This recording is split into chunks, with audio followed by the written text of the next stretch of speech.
Welcome back to the Dirty Shop. Today I'm finally getting back to a trailer project. It's been over a year, I think. I don't know, a while since I did one. Today I am starting my new kitchen project because the old one is not quite right for what I'm doing. Stick around. Warning, this video may contain scenes of extreme untidiness.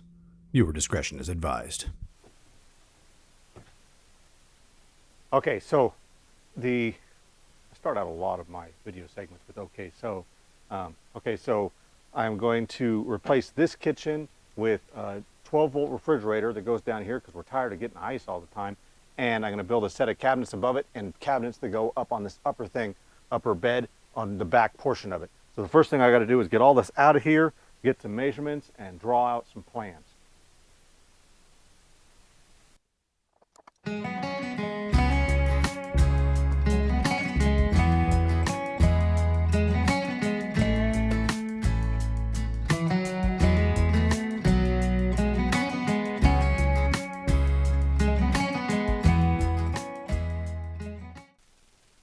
All right, it's been a couple weeks since I started this project. I was waiting for my ice chest to come in, and I had some weird family stuff that happened, but I'm back on the job. Hopefully finish this up this week.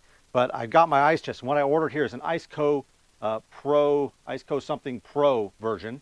And the reason I bought the Pro version is because, number one, is I wanted a product that was going to last me a long time. I wanted a high-end, high-quality product. Iceco's got a good reputation. From everything I read online. You know, you can't always trust everything you read online, but it seemed pretty good. And the major reason that caught my eye, the reason I bought this particular one over some of the other high-end brands, is because this door opens from both sides or comes off entirely. So you can open it here, right? You can open it here, the other way, or you can pull both handles and it pulls off, which is really cool, depending on the way we're using it. So if the back door is down like it is now, I could open it this way. I could open it this way and get into it. And if the back door is not open, I could open it this way if it seems more convenient. So it's going to be really nice to be able to open that from either direction. I plugged this in to test it. It was like 100 degrees outside, and it cooled that 100-degree temperature down to refrigeration temperature, like 36, 34 degrees, in about an hour. So really, it cooled down really quickly. Of course, that was plugged into the 120. I haven't tried it on 12 volt yet. Another feature that I really like about it is that it has a second plug. So most of the plugs are up here to plug it into the wall or whatever. They're all right here under the control panel. But there's another plug in the back for the 12-volt plug-in. And now I'm going to be able to run a plug from the back of this over here straight to the corner where I'm going to put my 12-volt plug-in socket. So I won't have to have that wire running around the front into the back, which would have been a little bit annoying. You know, it would have been fine. I could have dealt with it, but I didn't even know I was going to get that. And there it is. I love it. That's what you get when you buy a quality product. And another thing you get sometimes, apparently, is spare parts. This was a shocker. Like, I got a power cord, which I totally expected, but I also got a spare handle, which seems like a pretty stout handle anyway. So the fact they gave me a spare one tells me they expect this to last forever, right? That's what I see in my head. It came with a spare set of corners, right? These corners go on here like this, and some spare screws. And it came, of course, with a, this is a, here's what, that's the version I got, the VL60 Pro S. And it came with a spare plug for the bottom to let the fluids in and out. So that's pretty awesome in itself. Way to go, Iceco. Thank you. I'm pretty happy about that. So I'm going to get on to my designing, get this all set up, and I'll get back to you. And of course, if you're interested in one of these ice chests, I will put a link below to this exact model because I bought it on Amazon. So you can pick one up for yourself, and it helps me out a little bit, but doesn't cost you anything extra. So thanks if you do. See you in a minute. First thing I'm going to do on this project is install this 12-volt socket in the back corner here to plug the fridge into. So I bought one of these. I got it at the auto parts store, I think, but I'll put a link below, of course, for that. But it came with a male and a female, which is pretty sweet. So I can make my own little short cord. It got stuck. Jeez. Anyways, but this is going to get installed right here in this corner panel, nice and down low to plug my ice chest into. These panels are nice in the corner because they're easy to remove. I can get the wiring down there, and there's enough space there for this deep socket. If I installed this in the wall, there might not be enough space because those walls are only about 2 inches thick, and that's about 2 inches right there. So there wouldn't really be enough space to install it in the wall, but these corner panels give me a space to be able to put this into. So the first thing I'm going to do is pull this panel off, get some wiring ran down here, and install this plug into it.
Well, after much deliberating and planning and resetting, I decided to do my tubs, my storage for the underneath the cabinet with just these slide-in tubs. I can get 4 of them deep. Originally I was going to go 4 deep or 2 deep this way as well, but I really want a lot of space above that ice chest down there so we can really get into it easily.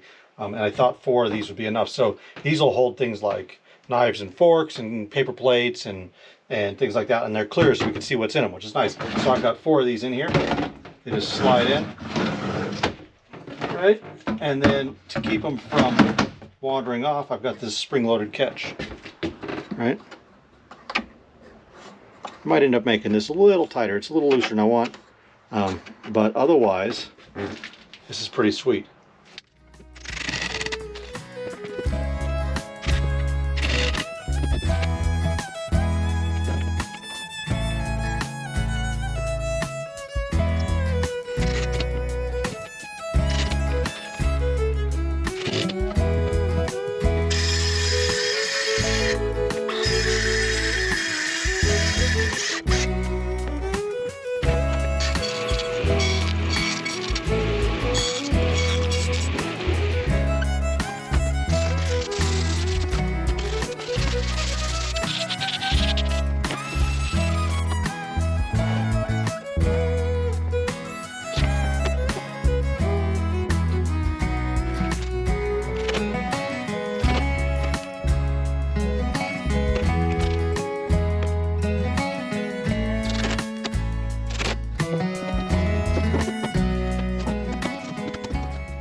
I wanted to show you guys here what I'm doing for my cabinet doors. I've got paneling and I pre-varnished it just to make life easier.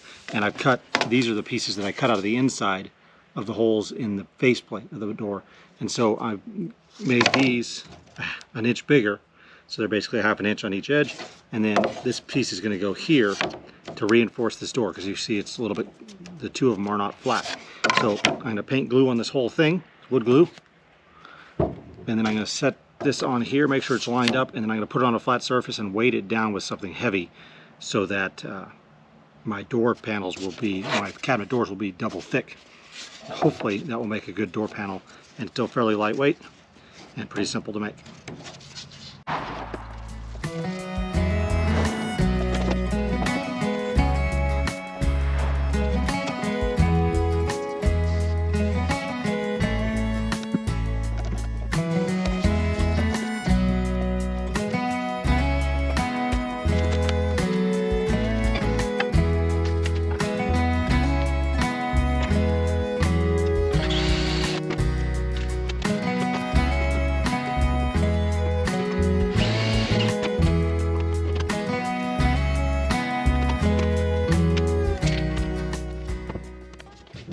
All right, I wanted to show you the latches that I built for this.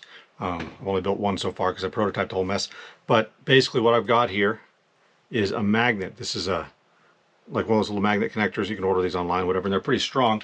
Right there, okay. You can see that that's going to be my knob. So the magnet is my knob and I've got a nut behind it to tighten it up. And that way it can't spin on the shaft, okay. The 632 screw, and I've got a little metal spacer here that's about 3/8 of an inch, okay? That goes on there, okay? And then on the other side, so this goes through the door then, and then on the other side of the door I'm going to put a spring, and then I'm going to put a nut on that, right? And then on the end of that, I've made this about 1.5 inch long bar of aluminum with a 632 thread in it. So I drilled a hole, number 36 I think, and then threaded it for 632, and that's going to thread on there, and then the nut will keep it tight. So I'll show you how this works. So I've drilled a hole about 1 inch up here, so it's just above my metal. It goes on there, and then I put on the spring and the nut. I can.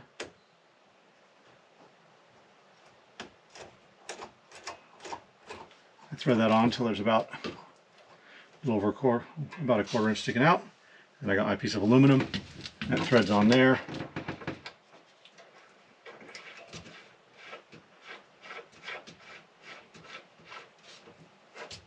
There. And then I tighten a nut down against the aluminum.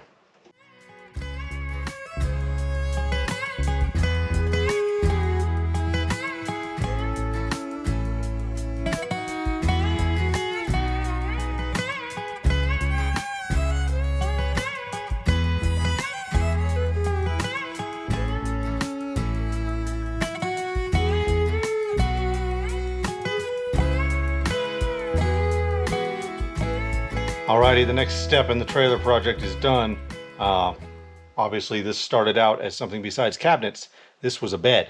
And now, because my son didn't like sleeping in it, and I don't blame him, it was not the best bed in the world, but now it is done, and it is nice storage cabinets, because after the bed I had that green wraparound shroud on it, and that worked as well, but it didn't really work the way we wanted it. We wanted more contained, we wanted something that looked better and more finished. And then, so I've divided this up into a kitchen side for like pantry storage, and then I've divided and then I've got the other side for regular storage. So what I've done here is I've got the same material I built the siding out of, and I've attached it basically onto that onto that old bed frame, and then I've put 4 cabinet doors in it. So the door size is dependent on the width of the roof rail. See this? So the beams in here that I had connecting, or the all thread rods that I had connecting this up, made me have to have these 2 doors, these different sizes. So the knobs are magnetic on one side. You rotate them, you swing it up, it's got the little catch in there you can see, and then they attach to this rail on the roof to stay up. Pretty sweet, huh?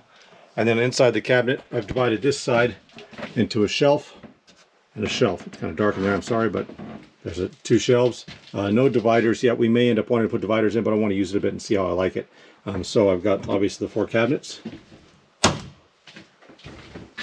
This side over here is just open storage, one big open space with 2 doors on it. Pretty sweet, huh? The nice thing, that rail's nice up there too, because it'll help hold these panels on. I don't really want to put any more roofing on this. I kind of like it the way it is. So this reflective surface gives me a better lighting in here. So I don't need any more covering on that. Although I do get some heat and cold transfer through these bars, so I may change it eventually. But for now, that's that section, and then I put in these 4 drawers on the bottom here. So I got a latch here, and this latch is spring loaded so that it stays where I want it, right? So you rotate the latch, and you can pull these 4 drawers out for smaller items, whatever you happen to want. And so there's 4 of those. And then down below, I have my 12-volt refrigerator.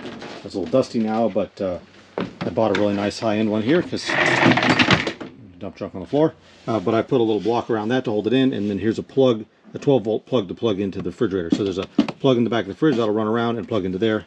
And I've got wires running up to the front. And then the last thing I did, since I'd done these ones, I decided I would put more storage up here. So I've got 2 long drawers, full-length ones here, and then a single one, right? So this one will have like our bathroom things or something like that in it. We haven't decided yet. But that's that project. So that project's done. I'm really happy about what I ended up with. It came out really sweet, and I really like these little, I really like the way the door latches worked out with the spring and the closure latch. They're nice and firm, nice and strong, and they definitely stay up well. So that's pretty good. Keep on watching. I got a couple more projects going on, and I've got another video coming out. The next one that comes out is going to have my knife giveaway on it. So the previous person never responded when I gave my knife away, so I'll be giving my knife away again. Catch you next time.